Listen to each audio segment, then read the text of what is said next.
Hi all, it's that time again. Coffee with the Cantor.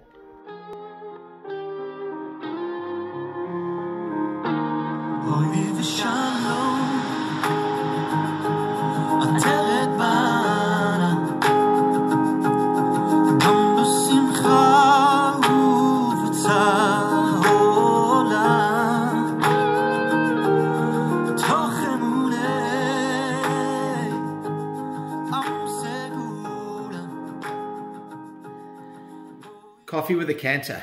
Good to be back with you. It's been a tough few weeks. It's been a tough 7 days in particular, and I hope you're all managing okay. And as you've said in the past, if you need anything, please reach out. We'll certainly do what we can to be of assistance. This week I want to focus on probably one of the most identifiable songs in our religion. And if you were to walk into a shul anywhere in the world, not knowing what day it was, and you heard this song, it would pretty much define what day of the week it is. It's Lecharudi. And if you walked into a shul hearing Lecharudi, you would automatically click that it is a Friday evening, because it takes part on a Friday night as part of the Kabbalat Shabbat service and the ultimate welcome to the Shabbos into our shul. Because the actual meaning of Lecharudi is "Come, my beloved," and Lecharudi is the Shabbos queen, welcoming the Shabbos queen into our lives for the Shabbos. It's composed in the 16th century, very long time ago, by a man by the name of Shlomo Halevi Alkabetz. Shlomo Halevi Alkabetz. And the first letter of the first 8 stanzas are in fact his initials. And so there is a recognition of the author in that. And there are so many different tunes for Lecharudi, so many different ways of singing it. It doesn't vary too much between Sephardi, Ashkenazi, Hasidic. It's pretty similar in most instances. I think there's a slight difference with regards to how Reform Jewry sings Lecharudi, but in essence it remains one of the most identifiable songs in our musical, I suppose, repertoire in Judaism. So I want to play you a few different versions, and you'll hear different ways of singing it. And I'm no doubt you would have heard some of these. You may not have heard some of them, but this is Lecharudi.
To touch on quickly with Lecharudi, it's someone said to me once, and I haven't read this formally, so it's open to correction, but I'm almost certain that it's right because I've tried it.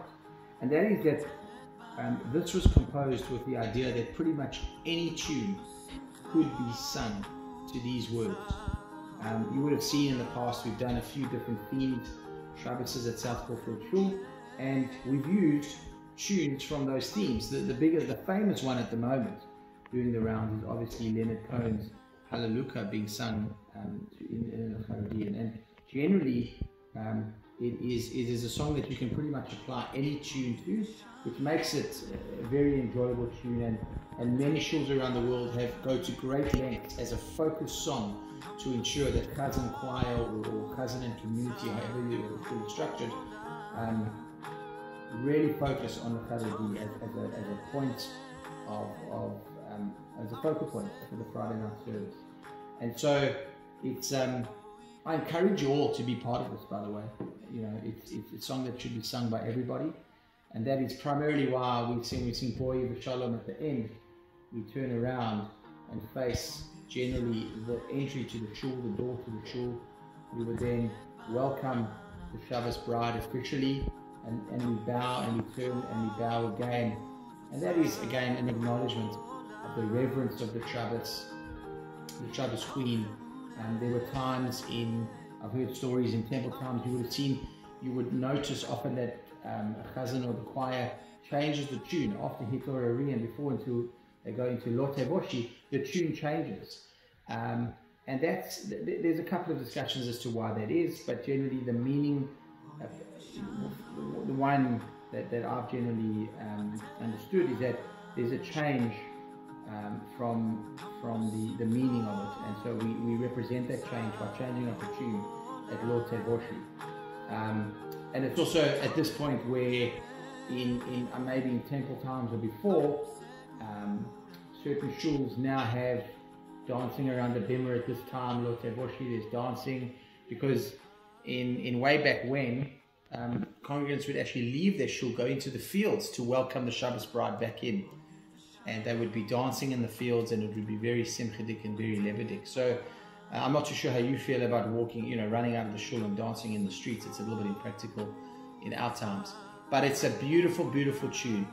And it represents such a wonderful idea of welcoming Shabbos Queen into our shuls and into our lives for that period of Shabbos. And so next time you have the opportunity, be it online at the moment on Zoom, be it in your shul, if your shuls are open, and hopefully our shuls are opened as soon as possible, join in and be part of it and enjoy.